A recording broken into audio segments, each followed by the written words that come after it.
Morning mga kabukid. Sa sobrang init ngayon,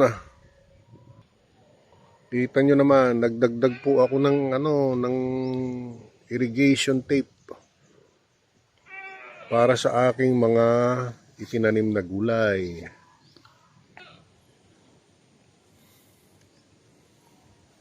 Kawawa po ang gulay talaga namang nasuko sa init. Ngayon, awa ng Diyos. Kahapon tayo nag-irrigate.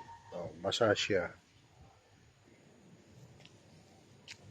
Flex ko lang ho yung aking kinalabasang kamatis. Ayan, malalaki na siya. Sila. Ito po yung aking kalabasa. At ito ho, ayan may bulaklak na siya. Makikita nyo, meron na po siyang buko. Ayun, ang aking butternut squash. Ito pang isa. Ayan, nalanta na yung kanyang huwag lang siya malalaglag. Dire-diretso na po yan.